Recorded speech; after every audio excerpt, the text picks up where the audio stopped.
1964, the Indianapolis 500. I was up there again for Firestone. One of my jobs at Firestone was to make sure tires weren't involved in any wrecks. So whenever there was a wreck, old Humpy ended up at the scene. I got to know all the record drivers and everything else. And of course, Joe Quinn, the late Joe Quinn, who was the safety director at Indy at the time. Wonderful man. Well, they start the race. Dave McDonald, with 110 gallons of gasoline in his rear engine Mickey Thompson car, tries to pass the field going down the backstretch, first lap. Goes through 3, squirrely, loses it going into 4, slides down the track and bang, hits that concrete wall. The car napalmed. It went diagonally across the track right into incoming traffic. And the first car there T-boned him was Eddie Sachs. Eddie Sachs was a wonderful man. That month of May, I had the privilege of living next to he and Nancy at Holiday Inn across the street from the Speedway. And my wife Pat was there, my daughter Patty, who became the great TV producer, Patty Wheeler. She was a year old. And the night before the race, Eddie and Nancy Sachs gave Patty a neat white silk bonnet because they thought she was so cute. And they made a ceremony out of it, and I thought that was interesting. Well, fast forward to the next day, first lap, they had this napalm, this horrible accident. Now, what happened was, as Dave McDonald came up the track, Eddie Sachs T-boned him, and then right behind him was Johnny Rutherford, and Johnny sailed over them, as did Bobby Unser, in this fireball. And Dave McDonald was declared dead when he got to the hospital. What a driving talent we lost that day. I went up to the scene of the accident, and Joe Quinn did what they always do in Indy in those days. He circled the car with the dead driver in it, with what we call yellow shirts, the security guys at Indy. And so nobody could take pictures, etc. So I saw Joe up there, and he says, "Humpy, we don't know who this driver is. Maybe you can help us." So I went in there, and I looked at the car. And of course, this is tough to say. The driver was burnt to a crisp. The steering wheel impaled into him. I know it's nasty, but I got to tell you like it is.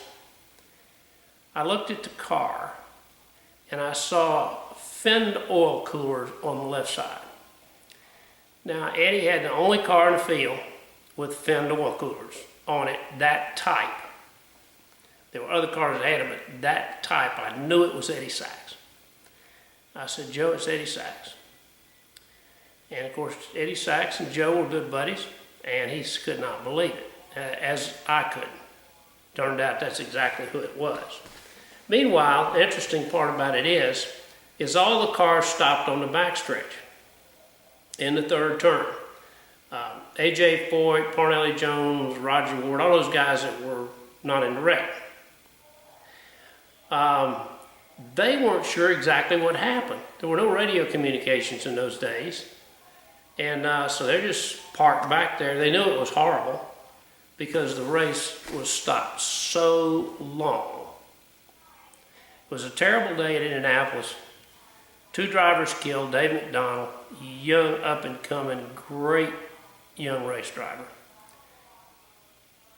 and Eddie Sachs, my friend. It was a tough day for me.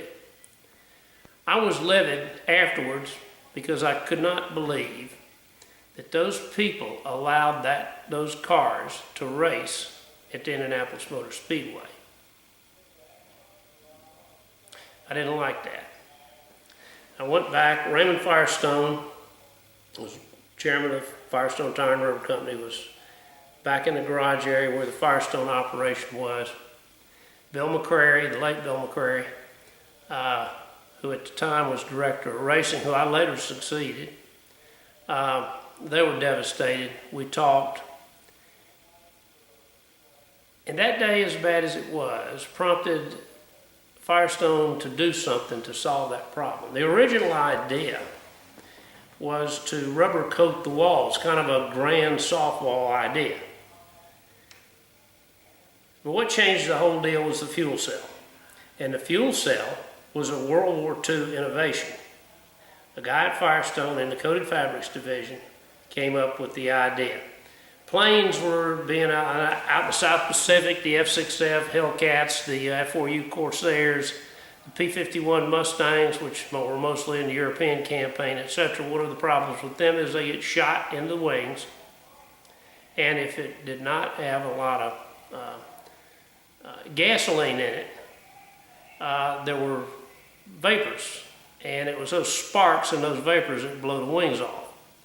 So Firestone came up with a rubber bladder to put in as to hold the fuel. And later, they put a foam-like material in it, kind of orange-looking, honeycomb. Not exactly honeycomb, but sort of honeycomb. And that kept the vapors from building up so you could fire right through the wing. You'd go through the gas tank, but you didn't have that explosion. That's where the race car fuel cell came from. And it has saved many, many lives since.